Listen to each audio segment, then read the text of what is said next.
नमस्कार दोस्तों, अगर आपकी भी लेबर कॉपी बनी हुई है या फिर आपके परिवार में जिस किसी कैंडिडेट की लेबर कॉपी बनी हुई है या फिर आपके परिवार में अगर किसी कैंडिडेट की बुढ़ापा पेंशन लगी हुई है, आस पड़ोस या फिर आपके परिवार में या फिर आपके खुद की, तो आपके लिए ज़रूरी सूचना कह लीजिए या फिर बड़ा अपडेट कह लीजिए। बहुत सारे ऐसे परिवार हैं जिनके परिवार में 2 या 3 कैंडिडेट ऐसे हैं जिनकी बुढ़ापा पेंशन बनी हुई है, लेकिन उनकी इनकम है वो एकदम से बढ़ा दी गई है।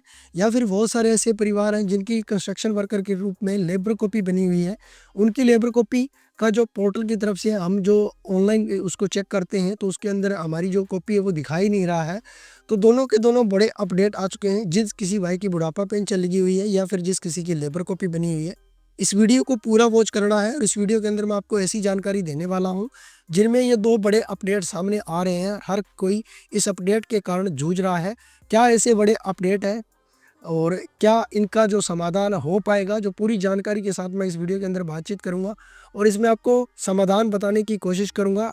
अगर आपको समझ आता है तो वीडियो को लाइक कर दीजिएगा, दोस्तों के साथ इस जानकारी को ज़्यादा से ज़्यादा शेयर कर दीजिएगा। चैनल पर नए हैं तो चैनल को ज़रूर सब्सक्राइब कर लीजिएगा। चलिए दोस्तों, वीडियो को स्टार्ट करते हैं। सबसे पहले बात कर लेते हैं बुढ़ापा पेंशन की। बुढ़ापा पेंशन समान अलाउंस भत्ता है और यह उस कैंडिडेट को दिया जाता है जो एक वृद्ध आदमी है। अब दोस्तों, इसमें क्या हो रहा है, बहुत सारे ऐसे परिवार हैं, जैसे कि मान लो परिवार पहचान पत्र के अंदर 4 कैंडिडेट ऐसे हैं या फिर 2 कैंडिडेट है या फिर 1 कह लीजिए, उनकी बुढ़ापा पेंशन लगी हुई है, लेकिन उस परिवार में कमाने वाला भी कोई नहीं है। ठीक है, कमाने वाले हो सकता है कि कोई लेडीज हो। ठीक है, लेकिन उनकी जो इनकम है वो 2 लाख प्लस हो चुकी है। ठीक है, अब उनका ये सवाल रहने वाला है कि सर, हमारी जो बुढ़ापा पेंशन लगी हुई है फिर भी हमारी इनकम कैसे बढ़ी हुई है। तो इसका एक मेन कारण है, उसके लिए एक जरूरी सूचना भी जारी कर दी गई है। जितने भी बुढ़ापा पेंशन के जो कैंडिडेट हैं वो कैंडिडेट है अपना क्या है, परिवार पहचान पत्र में जो सीनियर सिटीजन है उसको आपने सेलेक्ट ही नहीं कर रखा है। ठीक है, तो इस वजह से सरकार ने आपकी जो पेंशन आती है उसको एक इनकम के रूप में ले लिया है। जैसे कि मान लो आपके परिवार में 1 कैंडिडेट है, आपके परिवार में जितने भी हो वो आप अपने हिसाब से समझिएगा। अब उस कैंडिडेट की पेंशन लगी हुई है। अब आपको पता है कि महीने की 3,000 रुपये अभी आपको जो पेंशन मिलती है, आने वाले समय में हो सकता है इसे और अधिक बढ़ाया जाए। ठीक है, लेकिन अभी की जो पेंशन मिलती है इससे अगर हम 12 जो महीने से मल्टीप्लाई करते हैं तो 36,000 रुपये हमें जो जो सालाना पेंशन है वो मिल रही है। अब वही इनकम अगर मान लो 2 कैंडिडेट की आ रही है या फिर 3 की आ रही है, तो वो सीनियर सिटीजन उन्होंने सेलेक्ट ही नहीं कर रखा है। ठीक है, अब सीनियर सिटीजन ओल्ड एज आप सेलेक्ट नहीं करोगे तो सरकार ने डायरेक्टली सूचित किया है कि उनकी पेंशन को इनकम के रूप में ले लिया जाए। इनकी जो इनकम है वो ऑटोमेटिक बढ़ेगी। ठीक है, तो अभी आपको ओल्ड एज समान अलाउंस के बारे में जो सीनियर सिटीजन ओल्ड एज है वो आपको करवाना है। अब ये आपको करवाना कहाँ से है, आपको किसी भी नज़दीकी सीएससी पर चले जाना है।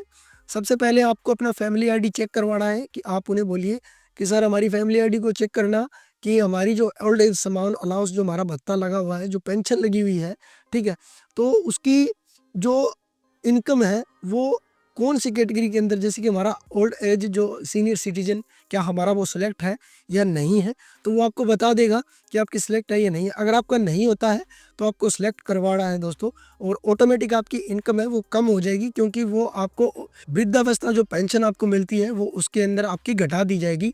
तो इस तरीके से आपकी इनकम है वो कम हो जाएगी। अब ऐसा करने से क्या होगा, इससे ऐसा करने से जितने भी कैंडिडेट आपके परिवार पहचान पत्र के अंदर जो ओल्ड एज समान भत्ता, जो ओल्ड एज समान अलाउंस ले रहे हैं, जो पेंशन ले रहे हैं, वो ऑटोमेटिक कम हो जाएगी। तो आपको अन्य और भी सुविधाओं का जो फायदा है वो मिलना स्टार्ट कर दिया जाएगा। नहीं तो डायरेक्टली सूचित कर दिया गया है सरकार द्वारा, प्रदेश सरकार द्वारा, कि इनको भी इनकम के रूप में ले लिया जाए। क्योंकि बहुत बार करेक्शन के बारे में उन कैंडिडेट को बताया है लेकिन उन्होंने करेक्शन कर ही नहीं रहे हैं। तभी दोस्तों, करेक्शन भी आपको करना ज़रूरी है। और अगर आपकी इनकम पहले से ही कम है तो भी आप इसमें करेक्शन करवा लीजिए, नहीं तो आपका इनकम के रूप में ले लिया जाएगा। तो पहली बड़ी तो अपडेट ये थी दोस्तों।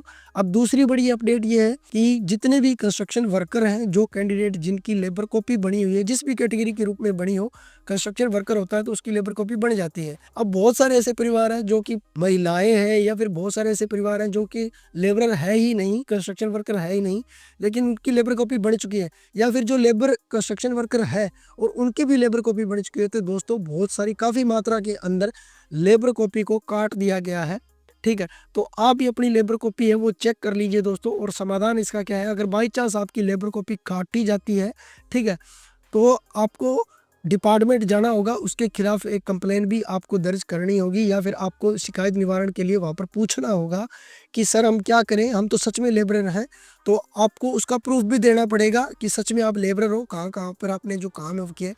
बहुत सारे ऐसे परिवार हैं जिनकी लेबर कॉपी फर्जी रूप से मानकर उनकी जो काट दी गई है। अब वो कहाँ से चेक करें? अब कोई मर्जी एक ब्राउज़र आप यहाँ पर खोलेंगे, ठीक है। खोलने के बाद आपको लेबर डिपार्टमेंट आप यहाँ पर लिखेंगे, तो यहाँ पर देखिए लेबर डिपार्टमेंट हरियाणा, यहाँ पर आप क्लिक करेंगे। अब जो पोर्टल है दोस्तों वो इस प्रकार का खुलता है। तो यहाँ पर देखिए आपको HBOCW बोर्ड बेनिफिशियरी लॉगिन, यहाँ पर आपको क्लिक करना है। अब यहाँ पर जैसे ही आप क्लिक करते हैं तो यहाँ पर आपको 2 ऑप्शन दिए जाते हैं, आईडी और पासवर्ड का। तो यहाँ पर आईडी और पासवर्ड आपको डालना है, ठीक है। और ये कैप्चा कोड फिल करना है और सबमिट पर आपको क्लिक करना है, ठीक है। अब यहाँ पर आपके पास इस प्रकार का जो इंटरफेस आएगा, your account is permanent block. तो यानी कि आपकी जो लेबर कॉपी है वो कट चुकी है दोस्तों। और अगर वास्तव में आप सच में एक लेबरर है, कंस्ट्रक्शन वर्कर है, सच में आप काम करते हैं, तो आप जो है डिपार्टमेंट जाकर इसके बारे में पूरी बातचीत वहाँ से आप कर सकते हैं। और हो सकता है वहाँ पर आपकी जो एक कंप्लेन है वो आप दे सकते हैं, लिखित के रूप में भी दे सकते हैं। आपको उसका प्रूफ भी देना पड़ेगा कि सच में आप लेबरर हैं, कंस्ट्रक्शन वर्कर हैं। तो आपका जो अकाउंट है फिर से आपका रीओपन भी किया जा सकता है। अभी दोस्तों एक सवाल और रहेगा आपका कि सर हमने आईडी पासवर्ड हमारा पता नहीं है तो हम कहाँ से करें? तो आपको यहाँ पर देखिए फॉरगेट जो पासवर्ड का ऑप्शन मिल जाता है, तो यहाँ पर आपको क्लिक करना है। फॉरगेट यूजर नेम का आपको नीचे मिल जाता है, तो यहाँ पर आपको क्लिक करेंगे। दोनों में सेम प्रोसेस रहने वाला है। आप अपना जो फैमिली आईडी नंबर डालकर आप अपना जो फॉरगेट पासवर्ड है वो कर सकते हैं दोस्तों। अगर आप खुद से नहीं कर सकते ये सब काम, तो आप किसी भी नज़दीकी CSC पर जाकर ये सारी की सारी डिटेल है वो अपना लेबर कार्ड ले जाकर चेक करवा सकते हैं। तो काफ़ी मात्रा में जो लेबर कॉपी कटी है और बुढ़ापा पेंशन के रिलेटेड जो मैंने आपको अपडेट बताया है, ये आपको ज़रूर कर लेना है दोस्तों।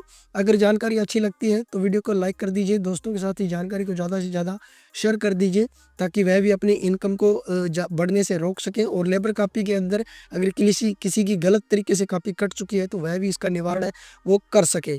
इस प्रकार की और अधिक अपडेट लेने के लिए वीडियो के डिस्क्रिप्शन में आपको लिंक मिल जाएंगे, आप उनमें ज्वाइन हो सकते हैं। चैनल पर नए हैं तो चैनल को ज़रूर सब्सक्राइब कर लीजिए। और अधिक अपडेट लेने के लिए, पूरा वीडियो वॉच करने के लिए धन्यवाद दोस्तों।